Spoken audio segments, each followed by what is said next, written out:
தரித்திரருக்கு சுவிசேஷம், திருச்சபைக்கு சத்தியம். இந்த ரெண்டு நோக்கங்களோடு மன்னா மழை பெய்து கொண்டிருக்கிறது. மன்னா மழையில் சங்கீத செய்திகள் என்ற தலைப்பில் வரிசையாக 1வது சங்கீதத்திலிருந்து 150வது சங்கீதம் வரை நாம் வேதபாட ரீதியிலே படித்து தியானிக்க இருக்கிறோம். இந்த மன்னா மழை செய்திகளை நீங்கள் மகிமை டிவியிலே நீங்கள் காணலாம். ஒவ்வொரு சனிக்கிழமையும் ஒவ்வொரு ஞாயிற்றுக்கிழமையும் மாலை 5 மணிக்கு இந்த மன்னா மழை உங்களுடைய வீட்டிலே பெய்யும். எனவே நீங்கள் அந்த நேரத்தை ஆண்டவருடைய சமூகத்தில் காத்திருந்து பயன்படுத்தி கொள்ளுமாறு உங்களை கேட்டுக்கொள்கிறோம். உங்களுடைய கேள்விகள், உங்களுடைய கருத்துக்கள், உங்களுடைய ஜெப குறிப்புகள் அனைத்தையும் வர இருக்கக்கூடிய இமெயில் முகவரியிலே, டெலிஃபோன் நம்பர்களிலே நீங்கள் வாட்ஸ்அப்பாக செய்தியாக எங்களிடத்தில் நீங்கள் பகிர்ந்து கொள்ளலாம். இந்த செய்திகளை நீங்கள் உங்களுடைய நண்பர்களுக்கு ஷேர் பண்ணுங்கள், பகிர்ந்தளியுங்கள். வாட்ஸ்அப் மூலமாக, ஃபேஸ்புக் மூலமாக பகிர்ந்தளித்து அவர்களுக்கும் நீங்கள் பிரயோஜனம் உள்ளவர்களாக நீங்கள் வாழுங்கள். இந்த செய்திகளை உங்கள் மத்தியிலே கொடுத்து கொண்டிருக்கும் பொழுது உங்கள் கையிலே கட்டாயமாக வேத புத்தகம் இருக்க வேண்டும். மன்னா மழை என்ற சேனல் வந்த உடனேயே உங்கள் வேதாகமத்தை உங்கள் கையிலே வைத்து அந்த செய்திகளை கொடுக்க வேதத்தில் இருக்கக்கூடிய வசனங்களை நீங்கள் பாருங்கள். ஆண்டவர் உங்களை ஆசீர்வதிப்பாராக. ஆமென். மன்னா மழையில் நனைய மனமகிழ்வோடு உங்களை மறுபடியும் வரவேற்கிறேன். சங்கீத புஸ்தகத்தின் செய்திகளை நாம் தொடர்ந்து தியானித்து வருகிறோம். இன்றைய நாளிலே நமக்கு 5ஆம் சங்கீதம். இந்த 5ஆம் சங்கீதம் காலை ஜெபம் என்று அழைக்கப்படுகிறது. இந்த சங்கீதத்தை காலையிலே குறிப்பாக இஸ்ரவேல் ஜனங்கள் வாசிப்பார்கள், தியானிப்பார்கள். இந்த காலை ஜெபமாகிய இந்த சங்கீதம் ஒரு இரவிலே நடந்த ஒரு பயங்கரத்திற்கு பின் காலையிலே பாடிய துதிப்பாடல் என்று சொல்லி வேத பண்டிதர்கள் விளக்குகிறார்கள். தாவீதுக்கும் அப்சலோமுக்குள்ள போராட்டத்தின் அடிப்படையிலே எழுதப்பட்ட பாடப்பட்ட ஒரு சங்கீதம் இந்த சங்கீதம். இரவிலே கலக்கம், பகலிலே களிப்பு என்ற உண்மையை விளக்கக்கூடிய இந்த சங்கீதம். தாவீதை ஆண்டவர் தன்னுடைய எல்லா பிரச்சனைகளிலிருந்து நீங்களாக்கி விடுவித்த பொழுது அவன் பாடிய ஒரு ஸ்தோத்திர பாடல். அவனுடைய மகனாகி அப்சலோமுக்கும் அவனுக்கும் பிரச்சனை. அந்த பிரச்சனைகளின் ஊடாக ஒவ்வொரு தடவையும் தாவீது வெற்றி பெறும் பொழுது, ஆண்டவர் அவனுக்கு வெற்றி தரும் பொழுது அவன் பாடி துதித்த சங்கீதங்களிலே ஒன்று இந்த 5ஆம் சங்கீதம். இந்த சங்கீதத்தை குறித்து நான் வேதத்திலே வாசிக்கும் பொழுது அடைப்பு குறியிலே பார்க்கிறோம். 5ஆம் சங்கீதத்திலே நெகிலோத் என்னும் வாத்தியத்தில் வாசிக்க ராகத்தலைவனுக்கு ஒப்புவிக்கப்பட்ட தாவீதின் சங்கீதம் என்று வாசிக்கிறோம். முன்பு நெகினோத் என்ற வாத்தியத்தை குறித்து நாம் பார்த்தோம். இன்றைக்கு நெகிலோத் என்னும் வாத்திய கருவி. நெகிலோத் என்ற வார்த்தைக்கு அர்த்தம் சுதந்திரம் என்பதாகும். ஆண்டவர் நம்முடைய சுதந்திரம், ஆண்டவருடைய சுதந்திரத்தில் நமக்கு பங்குண்டு என்பதை விளக்கக்கூடிய சங்கீதம் இந்த சங்கீதம். நமக்கு சுதந்திரம் உண்டா? நாம் ஆண்டவருடையவர்கள், ஆண்டவருடையவை எல்லாம் நமக்கு சொந்தமானவை என்று வேதம் சொல்கிறது. ரோமர் 8ஆம் அதிகாரம் 14ஆம் வசனம் முதலாக பார்க்கும் பொழுது, யாரெல்லாம் ஆண்டவருடைய பிள்ளைகளோ அவர்களெல்லாம் கிறிஸ்துவின் உடன் சுதந்திரர்கள். ஆண்டவருக்கு எதிலெல்லாம் பங்கு உண்டோ, ஆண்டவர் எதிலெல்லாம் பாக்கியம் பெற்றவரோ அதெல்லாம் விசுவாசிகளுக்கு, தேவனுடைய பிள்ளைகளுக்கு அதிலெல்லாம் பங்கு உண்டு என்று சொல்லி வேதத்தில் வாசிக்கிறோம். ஆனால் கேட்க வேண்டிய முக்கியமான கேள்வி, கருத வேண்டிய முக்கியமான வினா என்னவென்றால், நாம் ஆண்டவருடைய பிள்ளைகளா? நாம் ஆண்டவருடைய பிள்ளைகளா என்ற கேள்வி ரொம்ப முக்கியமான கேள்வி. நாம் பிள்ளைகளாக இருக்கிறோமா அல்லது பேர பிள்ளைகளாக இருக்கிறோமா? பேர பிள்ளைகள்னா, ஒருவேளை அம்மா அப்பா நம்முடைய பெற்றோர் ஆண்டவருடைய பிள்ளைகள், ஆண்டவரை இரட்சகராக ஏற்றுக்கொண்டவர்கள். நம்முடைய அம்மா அப்பாவுக்கு நாம் பிள்ளைகள். இப்போ ஆண்டவர் அம்மா அப்பாவுக்கு அப்பா என்றால் நமக்கு தாத்தா தானே. அந்த மாதிரி அப்பா அம்மாவுடைய விசுவாசத்தின் அடிப்படையிலே ஆண்டவரை கிட்டிச் சேர பிரயாசப்படுகிறோமா அல்லது நமக்கே தெய்வம் அம்மா அப்பாவா? அதுதான் ரொம்ப முக்கியமான கேள்வி. தேவனுக்கு பேர பிள்ளைகள் கிடையாது. தேவனுக்கு பிள்ளைகள் தான் உண்டு. அவர்கள் யார்? தேவனுடைய பிள்ளைகள் என்பதற்கு விளக்கம் என்ன? யோவான் 1ஆம் அதிகாரம் 12ஆம் 13ஆம் வசனங்களை பார்க்கும் பொழுது, அவருடைய நாமத்தின் மேல் விசுவாசம் உள்ளவர்களாய் அவரை ஏற்றுக்கொண்டவர்கள் எத்தனை பேர்களோ அத்தனை பேர்களும் தேவனுடைய பிள்ளைகள் என்பதற்கு அவர்களுக்கு அதிகாரம் கொடுத்தார் என்று வாசிக்கிறோம். இந்த அதிகாரம் என்று சொன்னால் வல்லமை என்ற அர்த்தம். இந்த அதிகாரம் என்று சொன்னால் சட்டம் என்ற அர்த்தம். இந்த அதிகாரம் என்று சொன்னால் நற்சான்றிதழ் என்ற அர்த்தம். ஆக ஆண்டவருடைய பிள்ளைகள் நாம் என்பதற்கு நற்சான்றிதழ், சர்டிஃபிகேட், சட்டபூர்வமான அங்கீகாரம். எப்படி? இயேசுவை இரட்சகராக ஏற்றுக்கொண்டு அவர்களில் நிலைத்திருப்பது, அவருடைய நாமத்தின் மேல் விசுவாசம் உள்ளவர்களாய் அவரை ஏற்றுக்கொண்டவர்கள் எத்தனை பேர்களோ அத்தனை பேர்களும் தேவனுடைய பிள்ளைகள் என்பதற்கு அதிகாரம் கொடுத்தார். இவர்கள் இரத்தத்தினாலாவது மாம்ச சித்தத்தினாலாவது பிறவாமல் தேவனாலே பிறந்தவர்கள் என்று சொல்லி வேதம் சொல்கிறது. யோவான் 1 அதிகாரம் 12 13 வசனங்களிலே இப்படியாக நாம் பார்க்கிறோம். ஆண்டவருடைய பிள்ளைகளாக நீங்கள் இருக்கிறீர்களா? ஆண்டவருடைய நன்மைகளை நீங்கள் பெறுவதினாலே ஆண்டவருடைய பிள்ளைகள் அல்லர். ஆண்டவர் நல்லவர்களுக்கும் பொல்லாதவர்களுக்கும் விசுவாசிகளுக்கும் அவிசுவாசிகளுக்கும் நன்மைகளை செய்கிறார். சூரியனை பிரகாசிக்க பண்ணுகிறார், மழையை வருஷிக்க பண்ணுகிறார். ஆசீர்வாதங்களை நாம் பெறுவதினாலே நாம் ஆண்டவருடைய பிள்ளைகள் அல்லர்.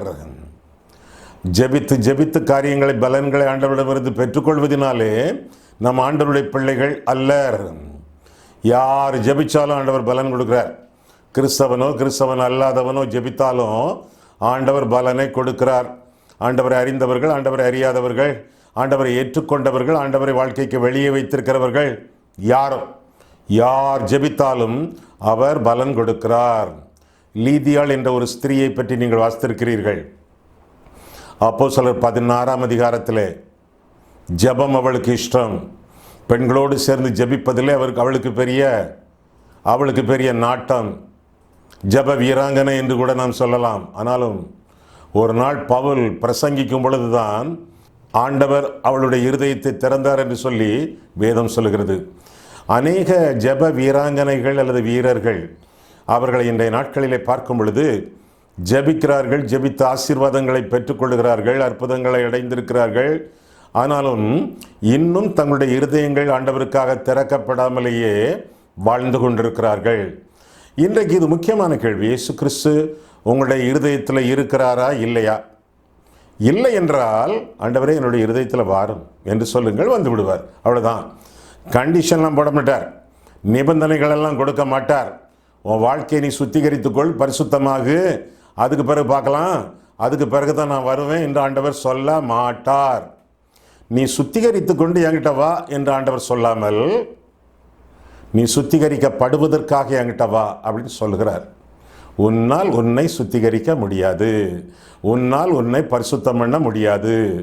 அழுக்கான கந்தையோடு அழுக்கான வாழ்க்கையோடு என்கிட்ட வா. கெட்ட குமாரனை போல அழுக்கு சட்டை, பரட்டை துணி, பன்றிகளின் நாற்றம் இதோடு வா. நான் உன்னை ஆற தழுவி முத்தமாரி பொழிந்து வீட்டுக்கு கூட்டிட்டு வந்து வேண்டியதெல்லாம் கொடுத்து உன்னை வாழ வைப்பேன். சுத்திகரித்து கொண்டு ஆண்டவரிடத்திலே போக வேண்டாம், சுத்திகரிக்கப்படுவதற்காக ஆண்டவரிடத்திலே போவோம். வருத்தப்பட்டு பாரஞ்சுமக்கிறவர்களே, அது உலக பாரமாக இருக்கலாம், உள்ளத்தின் பாரமாக இருக்கலாம், பகைவர்களை பற்றிய பிரச்சனை பாரமாக இருக்கலாம், பாவத்தை பற்றிய பாரமாக இருக்கலாம். எந்த பாரம் சுமக்கிறவர்களாக இருந்தாலும் பாரம் சுமக்கிறவர்களை வாருங்கள், இளைப்பாறுதல் தருவேன் என்று ஆண்டவர் வாக்கு பண்ணி இருக்கிறார். மத்தேயு 11 அதிகாரம் 28 ஆண்டவரிடத்தில் வந்திருக்கிறீர்களா? பாரத்தோடு வந்திருக்கிறீர்களா? மத்தேயு 11:28 யாருக்கு சொந்தம்? எல்லாருக்கும் அல்ல, பாரம் சுமக்கிறவர்களுக்கு மட்டுமே இந்த வாக்கு தத்தமும் அழைப்பும் இந்த விடுதலையின் செய்தியும் சொந்தமாகும். ஸ்விம்மிங் பூலில், நீச்சல் குளத்தில் தண்ணீருக்குள்ளே முங்கி கிடக்கும் பொழுது, தரையை தொட்டு நீச்சல் அடித்து கொண்டிருக்கும் பொழுது நம்முடைய முதுகுக்கு முன்னால் டன் கணக்கில் பாரமான தண்ணீர் இருக்கிறதே, பாரம் தெரிகிறதா? இல்லவே இல்லை. ஆனால் குளத்தை விட்டு வெளியே வரும் பொழுது ஒரு பக்கெட் தண்ணீர் எடுத்து கையை எடுத்து பாருங்கள், ஒரு பக்கெட் தண்ணீரை கோரி கையை எடுத்து பாருங்கள், பக்கெட் தண்ணீர் பாரம் தெரிகிறது. அதுபோல் பாவத்தில் மூழ்கி கிடக்கிறவர்களுக்கு பாவத்தின் பாரம் தெரியாது. ஆனால் பாவத்தை விட்டு விலகி பரிசுத்தமாக வாழ வேண்டுமே என்று எண்ணுகிறவர்கள், பாவத்தின் போராட்டத்தோடு வாழ்ந்து கொண்டிருக்கிறவர்கள், அவர்களுக்கு தான் இந்த பாரம் தெரியும். ஆக மத்தேயு 11:28 யாருக்கு சொந்தம்? பாரம் சுமக்கிறவர்களுக்கு. வருத்தப்பட்டு பாரம் சுமக்கிறவர்களே, நீங்கள் எல்லோரும் என்னிடத்தில் வாருங்கள், நான் உங்களுக்கு இளைப்பாறுதல் தருவேன் என்று ஆண்டவர் சொல்கிறார். ஆண்டவருடைய சமூகத்திலே நாம் இருக்கிற வண்ணமாக போய் ஆண்டவருடைய பாவ மன்னிப்பை பெறுவோம், பாவத்திலிருந்து சுத்திகரிக்கப்படுவோம், பரிசுத்த வாழ்க்கையை பெற்றுக்கொள்வோம், பரிசுத்த வாழ்க்கையை தொடர்ந்து நாம் ஆசரிப்போம். இப்பேற்பட்ட வாழ்க்கை வாழக்கூடியவர்களுக்கு ஆண்டவருடைய சுதந்திரம் சொந்தம் என்று சொல்லி வேதம் தெளிவாக நமக்கு கற்றுக் கொடுக்கிறது. தொடர்ந்து நாம் என்ன வாசித்தோம்? சங்கீதக்காரன் ஆண்டவரிடத்தில் விண்ணப்பம் பண்ணுகிறான், வேண்டுதல் பண்ணுகிறான், ஜெபிக்கிறான் என்று சொல்லி வேதத்தில் வாசிக்கிறோம். சங்கீத புஸ்தகமே ஒரு ஜெப புஸ்தகம்தான். ஏறக்குறை எல்லா சங்கீதங்களிலும் ஜெபங்கள், ஜெப குறிப்புகள், ஜெப முறைகள் அடங்கி இருப்பதாக நாம் பார்க்கிறோம். அந்த காலத்தில் யூத பக்தர்கள் ஒரு நாளைக்கு 3 தடவை ஜெபித்தார்கள். அந்தி, சந்தி, மத்தியான வேளை 3 முறை ஜெபித்ததாக நாம் வேதத்தில் வாசிக்கிறோம். 55ஆம் சங்கீதம் 17ஆம் வசனத்திலே, இன்னும் தானியேல் ஜெபிக்கும் பொழுது 6ஆம் அதிகாரம் 10ஆம் வசனத்திலே இப்படியாக 3 முறை ஜெபித்ததாக வேதத்திலே வாசிக்கிறோம். எத்தனை தடவை நீங்க ஜெபிக்கிறீங்க? எத்தனை தடவை நான் ஜெபிக்க வேண்டும்? 1 தடவையா அல்லது 2 தடவையா? அல்லது வேதத்தின் பக்தர்கள் ஜெபித்தார்களே 3 தடவை, 3 தடவையா? ஆஹா, அப்படியெல்லாம் வேதம் சொல்லவில்லை. 1 தெசலோனிக்கேயர் 5ஆம் அதிகாரம் 17ஆம் வசனத்திலே படிக்கிறோம், இடைவிடாமல் ஜெபம் பண்ணுங்கள் என்று சொல்லி வாசிக்கிறோம். இடைவெளியே இருக்கக்கூடாதாமே, இடைவிடாமல் ஜெபியுங்கள். ஐயா, இடைவிடாமல் எப்படி ஐயா ஜெபிக்கணும்? அது எப்படி ஜெபிக்க முடியும்? தூங்கணுமே. ஒரு நாளைக்கு நான் 7 மணி நேரம் 8 மணி நேரம் தூங்குறேனே, அது எப்படி இடைவிடாமல் ஜெபிக்க முடியும்? இடைவிடாமல் ஜெபியுங்கள் என்றால் உங்கள் வாழ்க்கை ஜெபமாக இருக்க வேண்டும், ஜெப வாழ்க்கையாக இருக்க வேண்டும். ஜெபம் என்பது உங்களுடைய வாழ்க்கையிலே ஒரு அனிச்சை செயலாக இருக்க வேண்டும். தூங்க போகும்போது கூட எப்படி ஜெபிக்கணும்? ஆண்டவரே, உம்முடைய கைகளில் என் ஆவியை ஒப்புவிக்கிறேன் என்று சொல்லித்தான் ஆண்டவருடைய கரங்களிலே கண்களை மூட வேண்டும். அப்போ இரவு கூட ஜெபிக்கும் பொழுது, இப்பேற்பட்ட ஜெபங்களோடு படுக்கும் பொழுது நிச்சயமாக ஒன்று ஜெப ஆவியோடு நாம் தூங்குவோம். 2வதாக, ஆவியானவருடைய ஜெபம் நமக்கு சொந்தம். வாக்கு கடங்காத பெருமூச்சுகளோடு நாம் உறங்கும் பொழுது கூட ஆண்டவர் உறங்காமலும் தூங்காமலும் 24 மணி நேரமும் நமக்காக கண் விழித்து கரிசனையோடு ஜெபித்து கொண்டிருப்பார். ரோமர் 8:26. அது மட்டுமல்ல, ஆண்டவராக இயேசு கிறிஸ்துவும் தேவனுடைய வலது பார்சத்தில் விற்றிருந்து நமக்காக வேண்டுதல் செய்து கொண்டிருப்பார். இதெல்லாம் ரோமர் 8ஆம் அதிகாரம் 26ஆம் வசனம் 34ஆம் வசனங்களிலே நாம் பார்க்கிறோம். ஜெப வாழ்க்கை ஜீவனுள்ள வாழ்க்கை. ஜெபம் என்பது நம்முடைய வாழ்க்கையிலே சட்ட வாக்கியம். ஆண்டவரிடத்திலே நாம் பேசுவது ஜெபம், ஆண்டவர் நம்மிடத்தில் பேசுவது வேதம். நம்முடைய கிறிஸ்தவ வாழ்க்கை, விசுவாச வாழ்க்கை வேதத்தை வாசித்து ஜெபிக்கக்கூடிய அளவிலே அமைந்திருக்க வேண்டும். தனியாக ஒரு நேரத்தை ஒதுக்குங்கள். ஒரு நேரத்தை ஒதுக்கி ஆண்டவரிடத்திலே ஒரு நாளைக்கு 1 மணி நேரமாவது ஜெபியுங்கள். ஜெபிக்கும் பொழுது உங்களுடைய கையில் வேத புத்தகம் இருக்க வேண்டும். அன்றன்றைக்கு உங்களுக்கு கொடுக்கப்பட்ட அல்லது நீங்கள் விரும்புகிற பகுதியை விரல் வைத்து வாசியுங்கள். வசனமாக விரல் வைத்து வாசியுங்கள். அதில் உங்களுக்கு குறிப்புணர்த்தப்படக்கூடிய பாவங்களை அறிக்கையிட்டு ஆண்டவரிடத்தில் மன்னிப்பு பெற்றுக்கொள்ளுங்கள்.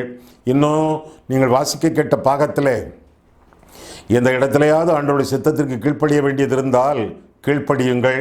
அது மட்டுமல்ல, நீங்கள் வாசிக்க கேட்கும் பகுதியிலே நீங்கள் ஆண்டவருடைய வாக்குத்தத்தத்தை பார்ப்பீர்கள், ஆண்டவருடைய ஆசீர்வாதத்தை பார்ப்பீர்கள். அதையெல்லாம் விசுவாசத்தோடு உங்களுடைய வாழ்க்கையிலே நீங்கள் சொந்தமாக்கி கொள்ளுங்கள். இப்படியாக ஆண்டவரோடு உள்ள உங்களுடைய ஜெப உறவை நீங்கள் காத்து கொள்ள வேண்டும்.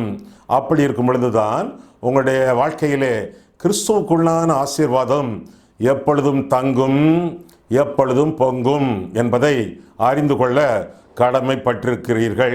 இந்த சங்கீதத்தில் முதலாவதாக பார்க்கும் பொழுது சங்கீதக்காரனுடைய ஆயத்தத்தை முதல் 6 வசனங்களிலே நாம் பார்க்கிறோம். வேதத்தை திறந்து வைத்துக் கொள்ளுங்கள். 5ஆம் சங்கீதம் முதல் 6 வசனங்களை பார்ப்போம். கர்த்தாவே, என் வார்த்தைகளுக்கு செவிகொடும், என் தியானத்தை கவனியும், நான் உம்மிடத்தில் விண்ணப்பம் பண்ணுவேன். என் ராஜாவே, என் தேவனே, என் வேண்டுதலின் சத்தத்தை கேட்டருளும். கர்த்தாவே, காலையிலே என் சத்தத்தை கேட்டருளுவீர். காலையிலே உமக்கு நேரே வந்து ஆயத்தமாகி காத்திருப்பேன். பாருங்க, காலையிலே காலையிலே இது ஒரு காலை ஜபம். நீர் துன்மார்க்கத்தில் பிரியப்படுகிற தேவன் அல்ல, தீமை உம்மிடத்தில் சேர்வதில்லை. வீம்புக்காரர் உம்முடைய கண்களுக்கு முன்பாக நிலை நிற்க மாட்டார்கள். அக்கிரமக்காரர் யாவரையும் வெறுக்கிறீர். பொய் பேசுகிறவர்களை அழிப்பீர். இரத்த பிரியனையும் சூதுள்ள மனுஷனையும் கர்த்தர் அருவருக்கிறார் என்று சொல்லி நாம் வாசிக்கிறோம். காலை ஜபம். காலையிலே சங்கீதக்காரன் கர்த்தருடைய சமூகத்திலே ஆயத்தத்தோடு இருக்கிறதை இந்த சங்கீதத்திலே நாம் பார்க்கிறோம். அதிகாலை வேளையிலேயே தியானத்தோடு ஒரு மனுஷன் தியானத்தோடும் ஜபத்தோடும் தன்னுடைய வாழ்க்கையை அந்த நாளிலே ஆரம்பிக்கக்கூடிய ஒரு காரியத்தை இந்த சங்கீதம் நமக்கு கற்றுக் கொடுக்கிறது. ஆமாம், அதிகாலை எழும்பின உடனே நீங்கள் என்ன செய்கிறீர்கள்?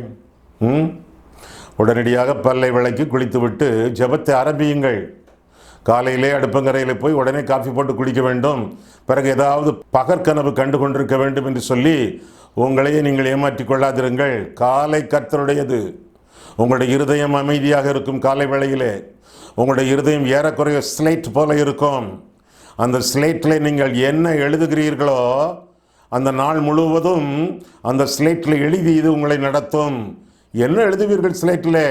உங்கள் இருதயமாகிய ஸ்லேட்டில் என்னத்தை காலையிலே வாசிக்கிறீர்களோ அந்த வசனங்கள் எல்லாம் உங்களுடைய இருதயத்தில் ஸ்லேட்டில் பதியும். அந்த நாள் முழுவதும் நீங்கள் உங்களுடைய இருதயத்தில் எழுதிய அந்த வசனங்கள் உங்களை நடத்தும். எனவே காலை ஜபத்தையும் காலையை வாக்குத்தத்த வசனங்களையும் விட்டு விடாதீர்கள், மறந்து விடாதீர்கள். அதிகாலை ஜபம் என்பது ஆண்டவருக்கு பிரியமான ஒரு ஜபமாகும். உங்களுடைய ஜபம் ஒழுங்குபடுத்தப்பட்ட ஒரு ஜபமாக இருக்க வேண்டும். குறிப்பிட்ட இடத்திலே குறிப்பிட்ட வேளையிலே நீங்கள் ஜபிப்பதாக இருக்க வேண்டும். அது மட்டுமல்ல, உங்களுடைய ஜபம் எப்பொழுதுமே இருக்க வேண்டும். எதையாவது நினைத்து ஆண்டவர் செய்த நன்மைகளை நினைத்து நீங்கள் ஸ்தோத்திரம் செலுத்துவது, ஆண்டவரிடத்தில் உரையாடுவது, உறவாடுவது, எதையாவது ஆண்டவரிடத்தில் முணுமுணுப்பது, உங்களுடைய தேவைகளை சொல்லுவது, உங்களுடைய வாழ்க்கையே ஜப வாழ்க்கையாக இருக்க வேண்டும். அதைத்தான் இடைவிடாத ஜபம் என்று சொல்லி வேதம் நமக்கு கற்றுக் கொடுக்கிறது. காலை வேளை ஆண்டவர் உங்களுக்கு தரக்கூடிய விசேஷமான ஒரு வேளை. அந்த வேளையை ஆண்டவருக்காக பயன்படுத்துங்கள். இந்த ஜபத்தில் உள்ள காரியங்கள் என்னென்ன, அம்சங்கள் என்ன என்று பார்த்தால், நான் வாசிக்க கேட்ட இந்த வசனங்களிலே முதலாவது வசனத்திலே வார்த்தைகள் என்று பார்க்கிறோம். இரண்டாவது வசனத்திலே விண்ணப்பம் என்று பார்க்கிறோம், வேண்டுதல் என்று வாசிக்கிறோம். மூன்றாம் வசனத்திலே சத்தம் என்று வாசிக்கிறோம், ஆயத்தம் என்று வாசிக்கிறோம், காத்திருத்தல் என்று வாசிக்கிறோம், சத்தம் என்று வாசிக்கிறோம். சில ஜபங்களை சத்தமாக ஜபிக்கலாம். ஆண்டவர் மகா சத்தத்துடனே கண்ணீரோடு ஜெபித்தார் என்று எபிரேயர்களை நான் வாசிக்கிறோம். வாய்க்குள்ளே முணுமுணுத்தும் ஜெபிக்கலாம். அந்நாளை போல அமைதியாக ஜெபிக்கலாம், பாடலோடு ஜெபிக்கலாம், ஆட்களுக்கு தெரியும்படி ஜெபிக்கலாம், தெரியாமல் ஜெபிக்கலாம், தெரியாதபடி ஜெபிக்கலாம். எப்படியோ ஜபத்தின் முறைகள் முக்கியமல்ல, ஜபம் முக்கியம். அது மட்டுமல்ல, ஜெபிக்கும் பொழுது ஆண்டவருடைய விடைகளுக்காக காத்திருக்க வேண்டும். உடனடியாக அந்த விடைகளை நாம் எதிர்பார்ப்பது சரியில்லை. ஏசாயா 40:30 வாசிக்கும் பொழுது, கர்த்தருக்கு காத்திருக்கிறவர்களோ புதுபலன் அடைந்து கழுகுகளைப் போல செட்டைகளை அடித்து எழும்புவார்கள். அவர்கள் ஓடினாலும் இளைப்படையார்கள், நடந்தாலும் சோர்ந்து போகார்கள் என்று வாசிக்கிறோம். ஜெபித்த உடனே சில சமயங்களிலே பலன் கிடைக்கும். ஜெபித்தாலும் சில சமயங்களிலே படிப்படியாக பலன் கிடைக்கும். ஜெபித்த பிறகு கொஞ்ச நாள் கழித்து ஆண்டவருக்கு சித்தமான வேளையிலே பலன் கிடைக்கும். ஆனால் ஆண்டவருடைய சித்தப்படி கிடைக்கும். உடனடியாக கிடைக்கலாம், படிப்படியாக கிடைக்கலாம், ஆண்டவருக்கு சித்தமான வேளையிலே கிடைக்கலாம். எனவே கர்த்தருக்கு காத்திருத்தல் முக்கியமான ஒரு காரியம். அதனாலே இப்போ பலன் இருக்குதா? உங்களுக்கு இருக்குது. ஆனால் கர்த்தருக்கு காத்திருந்தால் புது பலன் என்று சொல்லி வேதத்திலே வாசிக்கிறோம். ஒவ்வொரு நாளும் கர்த்தருடைய சமூகத்தில் காத்திருக்கும் பொழுது புது பலன், புது பலன், புது பலன், புதிதாக பலனடைந்து முன்னேறி செல்வோம், பறப்போம், ஓடுவோம், நடப்போம். ஆனால் இளைப்பு கிடையாது, இளைப்பாறுதலே உண்டு. பறத்தலின் அனுபவம் வாலிபருக்கு, ஓடுதலின் அனுபவம் நடுத்தர வயதுள்ளவர்களுக்கு, நடத்தலின் அனுபவம் முதிர் வயதுள்ளவர்களுக்கு. எந்த காலத்திலும் பறக்கக்கூடிய பருவத்தில் இருந்தாலும், ஓடக்கூடிய பிராயத்திலே நீங்கள் இருந்தாலும், நடக்கக்கூடிய நாட்களிலே நீங்கள் இருந்தாலும், எந்த வயதை சேர்ந்தவர்களாக இருந்தாலும், ஜெப வாழ்க்கை, காத்திருந்து ஜெபிக்கக்கூடிய வேளையிலே கழுகுகளைப் போல நீங்கள் செட்டைகளை அடித்து வாழத்தக்கதாக புது பலன் 3 விதமான மனிதர்களுக்கும், யாருக்கெல்லாம்? வாலிபர்களுக்கு, நடுத்தர வயதுள்ளவர்களுக்கு, இன்னும் வயதான முதியவர்களுக்கு ஆண்டவர் பலன் அளிக்க, பலன் கொடுக்க வல்லவராய் இருக்கிறார் என்று சொல்லி வேதத்திலே வாசிக்கிறோம்.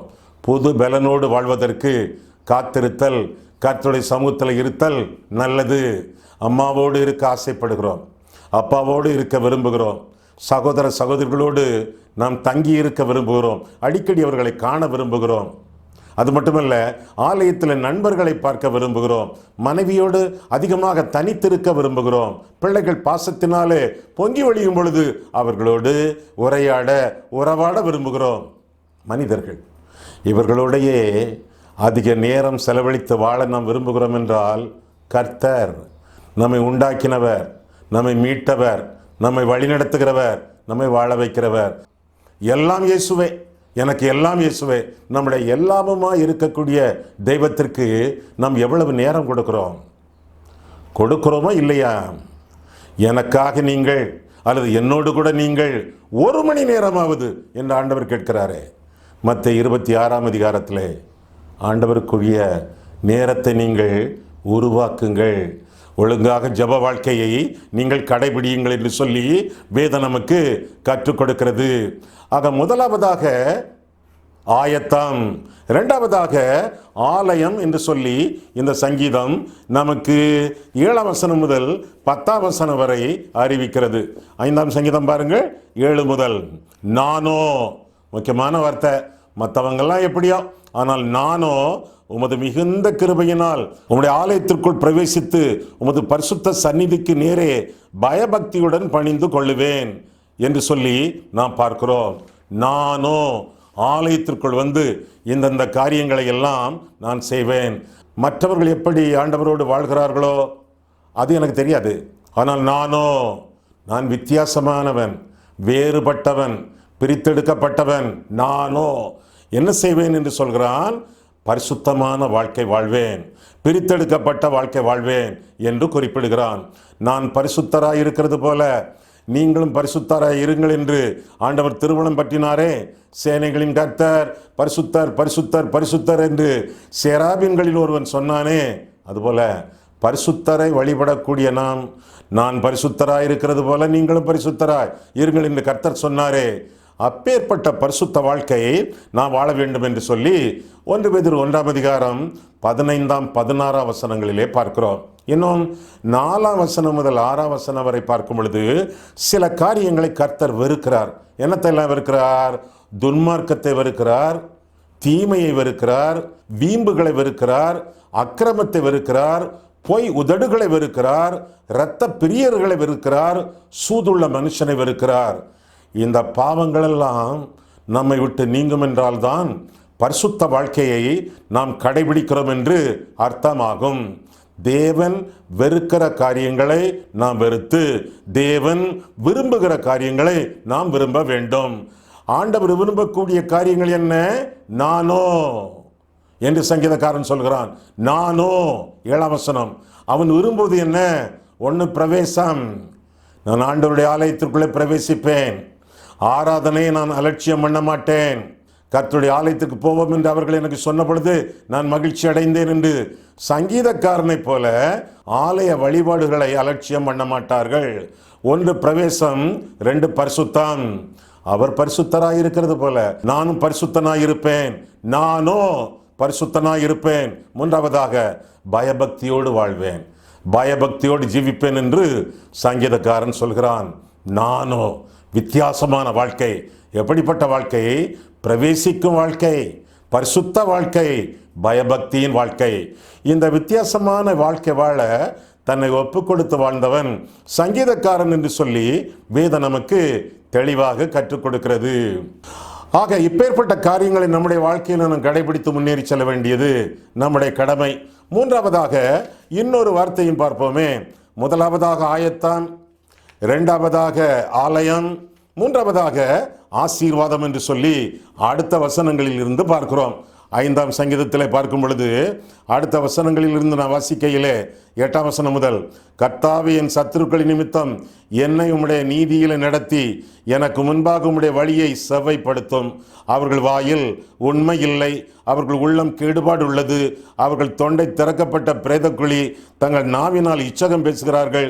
தேவனே, அவர்களை குற்றவாளிகளாக தீரும், அவர்கள் ஆலோசனைகளினாலே விழும்படி செய்யும், அவர்கள் துரோகங்களினுடைய திரட்சி நிமித்தம் அவர்களை தள்ளிவிடும். உமக்கு விரோதமாய் கலகம் பண்ணினார்களே, உம்மை நம்புகிறவர்கள் யாவரும் சந்தோஷித்து எந்நாளும் கெம்பீரிப்பார்களாக.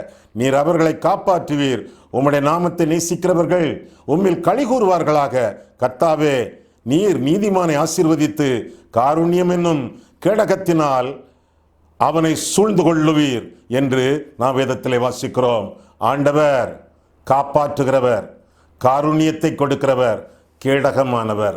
இந்த விதமான ஆசீர்வாதங்களை எல்லாம் சங்கீதக்காரன் தான் ஆண்டவரிடமிருந்து பெற்றுக்கொள்வதாக நாம் வேதத்திலே வாசிக்கிறோம். இப்பேற்பட்ட வாழ்க்கை நம்முடைய வாழ்க்கையா?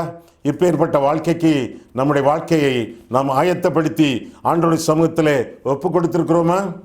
ஆண்டவருடைய காப்பாற்றுதல், ஆண்டவருடைய காருண்யம், ஆண்டவருடைய கேடகம், இதெல்லாம் யாருக்கு சொந்தம்?